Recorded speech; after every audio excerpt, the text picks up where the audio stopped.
எல்லாரும் எப்படி இருக்கீங்க? இன்னைக்கான வீடியோல உங்க எல்லாரையும் மீட் பண்ணல ரொம்ப சந்தோஷம். இன்னைக்கு வீடியோல என்ன ரெசிபி உங்க கூட நான் ஷேர் பண்ண போறேன் அப்படின்னு பாத்தீங்கன்னா, பிரெஞ்ச் ஃப்ரைஸ் மாதிரி நம்ம செய்ய போற இந்த பொட்டேட்டோ ஃப்ரை ஒரு டிஃப்ரெண்டான ட்ரை பண்றேன். நீங்களும் உங்க வீட்டில் ட்ரை பண்ணி பார்த்து எப்படி இருக்குன்னு சொல்லுங்க. உங்க வீட்டில் நீங்க எப்படி ட்ரை பண்ணுவீங்கன்னு மறக்காம சொல்லுங்க. ஏன் வந்து இப்படி பண்றோம்னா கிட்ஸை அட்ராக்ட் பண்ற மாதிரி இருக்கணும் அப்படின்றதுனால தான். ஸோ வாங்க நம்ம வீடியோக்குள்ள போகலாம். அம்மா நீ என்னம்மா செய்யறப்ப? நான் வந்து இப்போது ஃப்ரெஞ்ச் ஃப்ரைஸ் மாதிரி உனக்கு பொட்டேட்டோ ஃப்ரை செய்கிறேன். ஸோ மக்களே ஜென்ரலாக பார்த்தீங்கன்னா பொட்டேட்டோ ஃப்ரை ஒவ்வொரு விதமாக செய்வோம். இப்போ நான் உங்களுக்கு ஒரு வெர்ஷன் ஆஃப் பொட்டேட்டோ ஃப்ரை சொல்லித்தர போகிறேன். ஸோ பாருங்கள், ஃப்ரெஞ்ச் ஃப்ரைஸ் மாதிரி நீட்டமாக கட் பண்ணியிருக்கேன். குழந்தைங்களுக்கு பார்க்குறதுக்கு வந்து சாப்பிட்ணும் போல் ஆசையாக இருக்கும். ஜென்ரலாகவே பிள்ளைங்களுக்கு பொட்டேட்டோ ஃப்ரை பிடிக்கும். இந்த மாதிரி செஞ்சு கொடுத்தீங்கன்னா ரொம்ப லைக் பண்ணி சாப்பிடுவாங்க.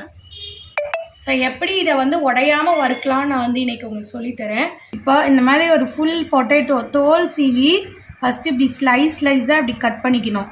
ஏன்னா சில பேர் தெரியலன்னா அதையும் ஏன் விட்டு வைப்பானேன்னு அதையும் சொல்கிறேன். இப்படி கட் பண்ணிட்டு அதுக்கப்புறம் பார்த்திங்கன்னா இப்படி நீட்டமாக கட் பண்ணிடணும். ஓகேவா? கொஞ்சம் மொத்தம் விடுங்க, அப்போ தான் வந்து மசால் கரெக்டாக இருக்கும். இந்த மாதிரி செஞ்சிங்கன்னா ரொம்ப மெலிசாக இருந்தாலும் உடஞ்சி போயிடும். இந்த மாதிரி கரெக்டாக இருக்கணும்.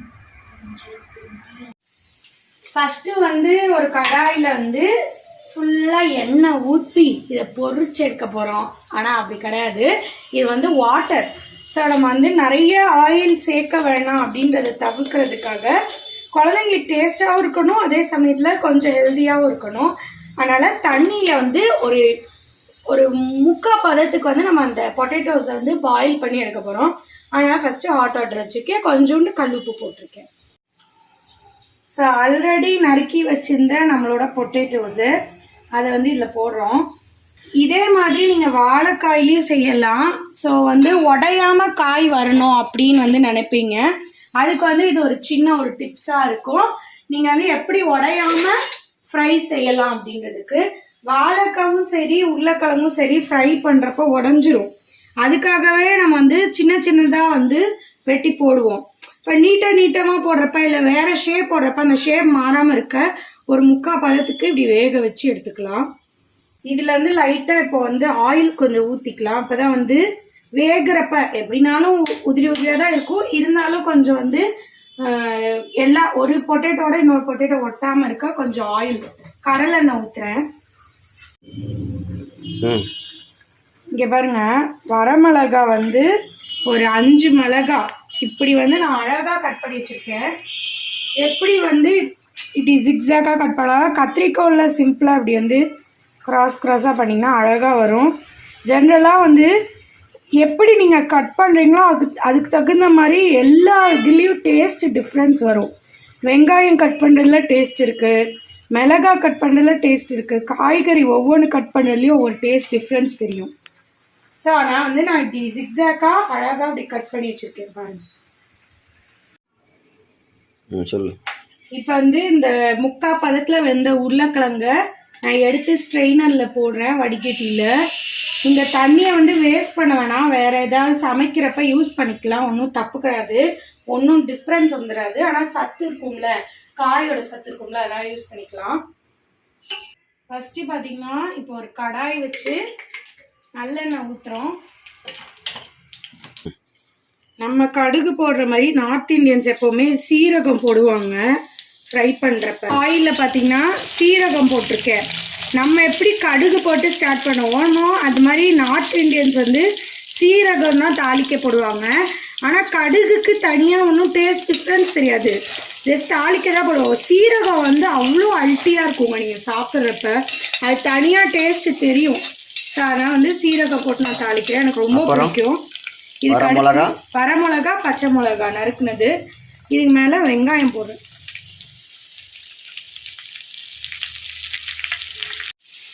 ஒரு டிஃப்ரெண்ட்டான ட்ரை, ஒரு டிஃப்ரெண்ட்டான ஃப்ரை ட்ரைவிங் ஆகுது. இது கூட இப்போ வந்து கருவேப்பிலை போட்டுக்கலாம்.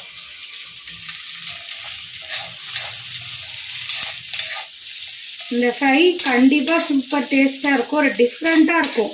எப்போ ஒரே மாதிரி பொட்டேட்டோ ஃப்ரை செய்யாமல் இது மாதிரி ட்ரை பண்ணால் ஒரு டிஃப்ரெண்ட்டாக ஒரு டேஸ்டியாக இருக்கும். இது அநேகமாக மகாராணி மாதிரி இருக்கும்னு நினைக்கிறேன். ஆனியன் பரமலாம் போட்டுதான் அந்த மாதிரி தான். ஆனால் கொஞ்சம் டிஃப்ரெண்ட். உருளைக்கிழங்கு மகாராணி எப்படி வேணா வச்சுக்கலாம். அது உருளைக்கிழங்கு நம்ம மகாராணி எப்படி வச்சுக்கலாமா? இது கூட இஞ்சி பூண்டு பேஸ்ட் போடுறேன். நான் வந்து வெஜிடேரியன் செய்கிறப்ப கொஞ்சம் தான் தேவைப்படும். அதுக்கு அரைக்கிறப்ப ஜாரில் வந்து அரைக்க முடியாது. அதனால் நான் வந்து பேஸ்ட்டாக வாங்கி போடுறேன். பட் நீங்கள் ஒரு வேளை ஸ்டோர் பண்ணுற ஆளாக இருந்தால் கண்டிப்பாக வீட்டில் இருக்கிறது தான் ப்ரிஃபரபிள். அதுதான் ஃபஸ்ட்டு ப்ரிஃபரபிள். இப்போ நான் அவசரத்துக்காக இப்படி போடுறேன். பார்த்திங்கன்னா நல்லா இளம் தேங்காய் அதை வந்து சில்லு போட்டு இல்லை ஜாயின் வந்தேன். எனக்கு ரொம்ப தேங்காய் பிடிக்காது, அதனால் கம்மியாக போட்டுக்கிறேன். உங்களுக்கு ரொம்ப பிடிக்கும்னு வச்சுக்கோங்களேன், அள்ளி அள்ளி போடுங்க. இப்போ வந்து இது கூட தக்காளி ஆட் பண்ணுறோம். தக்காளியும் நீட்டமாக நறுக்கிக்கங்க பாருங்க. மஞ்சத்தூள் 1/4 ஸ்பூன், மிளகாத்தூள் சும்மா கலருக்காக தான், ஏன்னா ஆல்ரெடி நிறைய மிளகா இருக்குல்ல. ஒரு 1/4 ஸ்பூன் மிளகா. பார்த்தீங்கன்னா கரம் மசாலா தூள், சிக்கன் மசால், மட்டன் மசால், பிரியாணி மசால் எல்லாம் பேர் தான் வேற. மேக்சிமம் எல்லாமே வாசனை தரக்கூடிய அந்த மிளகாத்தூள் இதெல்லாம் சேர்த்த ஒரு பொடி தான். ஸோ எல்லாமே கிட்டத்தட்ட ஒரே மாதிரி தான் இருக்கும். கொஞ்சம் ஒரு 1/4 டீஸ்பூன் அந்த ஃப்ளேவருக்காக.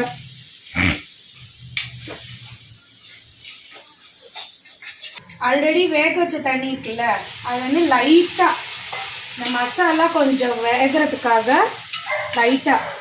சிக்கனில் நம்ம செய்கிறப்ப அதுலேயே வந்து தண்ணி வரும், சிக்கனில் இருக்க தண்ணியே வரும். பட் வந்து உருளைக்கிழங்கு வந்து அப்படி தண்ணி உள்ளே இருக்காதுல்ல. ஆனால் அந்த மசாலா கொஞ்சம் வேகிறதுக்காக லைட்டாக சேர்க்குறோம். இருக்கட்டும், இப்போ வந்து இது வேகட்டும். இப்போ வந்து இதில் சால்ட் உப்பு போடுறேன், ஏன்னா கல்லுப்பு கரையாது, அதனால் இது போடுறேன். இப்போதைக்கு கொஞ்சம் போடுவோம், தேவைப்பட்டால் திரும்பி போட்டுக்கலாம். இப்போ நம்ம வேக வச்ச உருளைக்கிழங்கு இதில் சேர்த்துடலாம். கலர்ஃபுல்லாக இருக்கு. இல்லைங்க இதை வேணான்னு சொல்லுவாங்க, ஏன் அப்பணும்? என்ன பிள்ளைங்க இதை வேணான்னு சொல்லுவாங்களான்னு கேட்குறேன். நீங்களே வேணான்னு சொல்ல மாட்டீங்க. நல்லா எப்படி கலர்ஃபுல்லாக இருக்கு பாருங்களேன், டிஃப்ரெண்ட்டாக கலர்ஃபுல்லாக சூப்பராக. எவ்வளோ நேரம் இருக்கணும்? அவ்வளோ இன்னும் ஒரு 5 மினிட்ஸ் எல்லா மசாலும் கலந்தா போதும். ஏன்னா ஆல்ரெடி 3/4 வெந்திருக்கும். இந்த மசால் கூட சேர்ந்து வேணும்னு ஒரு கொஞ்ச நேரம். இந்த பொட்டேட்டோ ஃப்ரை பார்த்தீங்கன்னா இப்போ ரெடி ஆயிடுச்சு. நல்லா கலர்ஃபுல்லாக இருக்குது. இது வந்து பொட்டேட்டோ மகாராணி, ராஜாராணி எப்படி வேணால் பேர் வச்சுக்கலாம். பட் வந்து டேஸ்ட் வந்து வெஜ்ஜில் வந்து நான்வெஜ் ஃபீல் கொடுக்குற மாதிரி ஓரளவுக்கு பொட்டேட்டோலாம் இவ்வளோ நல்லா இருக்கா அப்படின்ற மாதிரி தான் இருக்கும். ட்ரை பண்ணி பார்த்து சொல்லுங்கள். இது கூட பார்த்திங்கன்னா நான் சைட் டிஷ்க்கு மெயின் டிஷ்ஷு இதான் வந்து மெயின் டிஷ்ஷு. தக்காளி வந்து வணக்கி சாப்பிடுவோம்ல, இது வந்து அவங்க ஜாமுன்னு பேர் வச்சுருக்காங்க மம்மி. அவங்க அப்படி தான் சொல்லுவாங்க. தக்காளி ஜாம் பசஞ்சு சாப்பிட்ற மாதிரி ரெடி பண்ணிக்கோங்க. இல்லை ஒரு 5 மினிட்ஸ் முடிச்சிடுறேன். ஒரு வழியாக வெயிட் பண்ணதுக்கு வந்து விடை தெரிஞ்ச மாதிரி சரசு செஞ்சு கொடுத்துட்டா. ஃபைனலாக தக்காளி ஜாம் போட்டு நல்லா பிசைஞ்சிட்டு பாருங்கள். உருளைக்கிழங்கு எல்லாமே சூப்பராக வந்திருக்கு. அவள் சொன்ன மாதிரி நல்லா வந்துருக்கீங்க பாருங்க. உடச்சான கையில் வந்து உடையுது. இது பார்த்தா ஃப்ரெஞ்ச் ஃப்ரைஸ் மாதிரியே தான் இருக்குது. ஸோ இதோட சேர்த்து பார்த்தீங்கன்னா நம்ம வரமிளகா ஃப்ரெஞ்ச் ஃப்ரைஸ் மாதிரி நீட்டமாக வெட்டி இருக்கிறேன். இதோட சேர்த்து பார்த்தீங்கன்னா நம்மளோட வரமிளகா, அதுக்கப்புறம் தேங்காய் கம்மியாக போட்டாலும் தேங்காய் இல்லை, சரி ஆனியன். இதை பார்த்தீங்கன்னா எங்கள் ஊர் சைடில் மகாராணி சிக்கன்னு சொல்லுவாங்க. மகாராணி இப்படி செய்வாங்க. பள்ளிப்பாளையம் மாதிரி இருக்குது, சிந்தாமணி மாதிரி இருக்குது, ஃப்ரெஞ்ச் ஃப்ரைஸ் மாதிரி இருக்குது. இத்தனை ஐட்டமாக இருக்குது.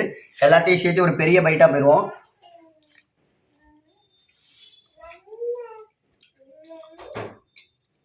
வழக்கம் போல் சூப்பரான ஒரு ரெசிபி, சூப்பராக இருக்குது.